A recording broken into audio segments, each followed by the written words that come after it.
بسم اللہ الرحمن الرحیم۔ ابتدا ہے رب جلیل کے ببرکت نام سے جو دلوں کو بہت خوب جانتا ہے۔ میں ہوں عاطف عارف اور آپ دیکھ رہے ہیں میرا فیس بک اور یوٹیوب چینل۔ ناظرین، آج ہم بات کریں گے دجال کون ہے۔ دجال اولاد آدم میں سے ایک شخص ہوگا جسے اللہ تعالیٰ کچھ ایسی طاقتیں دے گا جو اس کے سوا نوع بشر میں کسی کو حاصل نہیں ہوئی۔ اللہ تعالیٰ لوگوں کو آزمائش اور امتحان کے لیے یہ طاقتیں عطا فرمائے گا، لوگوں کی آزمائش کے لیے۔ نبی کریم صلی اللہ علیہ وسلم نے ہمیں فرمایا ہے کہ ہم اس کی گمراہیوں کو اختیار نہ کریں۔ نیز آپ صلی اللہ علیہ وسلم نے اس کی جسمانی اور اخلاقی علامات سے بھی آگاہ فرمایا۔ دجال کے بارے میں معلومات رکھنا بہت ضروری ہے، کیونکہ زمانہ کے آخرت کے قریب یہ ساری چیزیں آپ کے علم میں ہوں گی تو شاید اللہ تعالیٰ ہمیں اس سے محفوظ فرما سکے۔ کسی چیز کے بارے میں علم رکھنا اس کے بارے میں جہالت سے کئی بہتر ہے۔ حضرت حذیفہ رضی اللہ تعالیٰ عنہ نبی کریم صلی اللہ علیہ وسلم سے شر فتنوں کے بارے میں سوال کیا کرتے تھے اور کہ کہیں ہم مبتلا نہ ہو جائیں فتنوں میں۔ دجال سب سے بڑا فتنہ ہے۔ نبی کریم صلی اللہ علیہ وسلم کو اپنی امت کے بارے میں اس کا بہت اندیشہ تھا، جہاں یہی وجہ ہے کہ آپ نے اس کے بارے میں امت کو خبردار کیا، ڈرایا اور آگاہ فرمایا، اس لیے کہ دجال کے ساتھ بہت سے عظیم فتنے اور شبہات ہوں گے، حتیٰ کہ وہ یہ دعویٰ کرے گا کہ وہ رب العالمین ہے۔ جب ہم دجال کی صفات، علامات اور اس سے محفوظ رہنے کے طریقے معلوم کر لیں گے تو اللہ تعالیٰ ہمیں اس کے شر سے انشاءاللہ تعالیٰ بچا لے گا۔ اس کا نام مسیح دجال کیوں ہے؟ سب سے پہلے اس پر بات کرتے ہیں۔ دجال کو مسیح اس لیے کہا گیا ہے کہ اس کی بائیں آنکھ مٹی ہوئی ہوگی اور وہ کانا ہوگا اور ایک ہی آنکھ سے دیکھ سکے گا۔ اس کے نام کے بارے میں ایک قول یہ بھی ہے کہ وہ مسیح ہے، اور یہ بھی کہا گیا کہ وہ مسیح ہے۔ بعض اہل علم کا کہنا ہے کہ اس کا نام مسیح اس لیے رکھا گیا ہے کہ وہ ساری زمین میں گھومے اور چلے پھرے گا۔ بعض نے کہا مسیح کا نام اس لیے رکھا گیا کہ اس کے نصف چہرے پر نہ آنکھ ہوگی اور نہ ابرو۔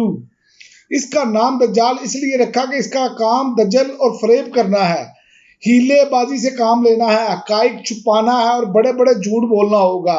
دجل بہت بڑے جھوٹ کو کہا جاتا ہے، اور وہ بہت بڑے دجل اور فریب سے کام لینے والا، بہت جھوٹ بولنے والا اور بہت متکبر ہوگا۔ اور دجال کا دعویٰ کیا ہوگا یہ بھی آپ سن رہے۔ دجال یہ دعویٰ کرے گا وہ رب العالمین ہے، وہ لوگوں سے اپنی ذات پر ایمان لانے کا مطالبہ کرے گا۔ اس لیے نبی کریم صلی اللہ علیہ وسلم نے فرمایا بے شک دجال کانا ہے اور تمہارا رب کانا نہیں ہے۔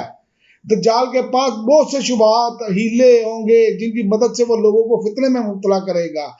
ابن سیاد کا اس پہ آپ کو ایک قصہ بیان کرتا چلوں، اس کے بعد پھر اگلے ویلاگ میں بات کریں گے۔ ابن سیاد کا قصہ ہے کہ رسول اللہ صلی اللہ علیہ وسلم کے زمانے میں مدینہ میں ایک یہودی لڑکا تھا جس کا نام ابن سیاد تھا۔ وہ ایک ماما تھا۔ نبی کریم صلی اللہ علیہ وسلم کو بھی اس کے دجال ہونے کے بارے میں تردد تھا۔ اس کے اور نبی کریم صلی اللہ علیہ وسلم کے درمیان ایک واقعہ پیش آیا جس کی تفصیل کچھ اس طرح ہے۔ حضرت عبداللہ بن عمر رضی اللہ تعالیٰ عنہ بیان کرتے ہیں کہ نبی کریم صلی اللہ علیہ وسلم نے عمر بن خطاب اور چند دیگر لوگوں کے ہمراہ ابن سیاد کی جانب روانہ ہوئے۔ انہوں نے بنو مغالہ کے ایک قلعے کے پاس لڑکوں کو ساتھ کھیلتے ہوئے پایا۔ اس وقت ابن سیاد قریب البلوغ تھا اور اسے نبی کریم صلی اللہ علیہ وسلم کی آمد کا اس وقت پتہ چلا جب آپ صلی اللہ علیہ وسلم نے اپنا ہاتھ اس کی پشت پر مارا، اور اس کے بعد ابن سیاد اور رسول اللہ صلی اللہ علیہ وسلم کے درمیان اس طرح کا مکالمہ ہوا۔ رسول اللہ صلی اللہ علیہ وسلم نے فرمایا کیا تو گواہی دیتا ہے کہ میں اللہ کا رسول ہوں؟ ابن سیاد نے آپ کی طرف دیکھا اور کہا میں گواہی دیتا ہوں کہ آپ کو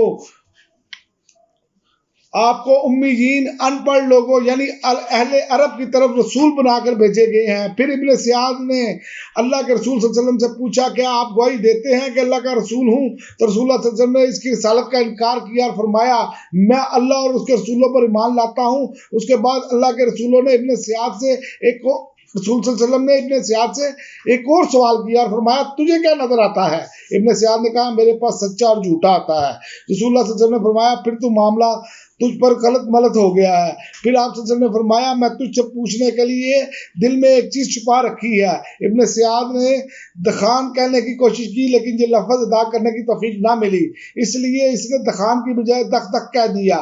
دراصل ابن سیاد کے پاس کچھ جن تھے جو اسے چیزوں کی خبر دیتے رہتے تھے۔ جب بھی اس لفظ کو صحیح معلوم نہ کر سکے تو جو نبی کریم صلی اللہ علیہ وسلم نے اپنے دل میں چھپایا ہوا تھا ابن سیاد سے کہا وہ دخ ہے۔ آپ صلی اللہ علیہ وسلم نے فرمایا پھٹکار ہے تجھ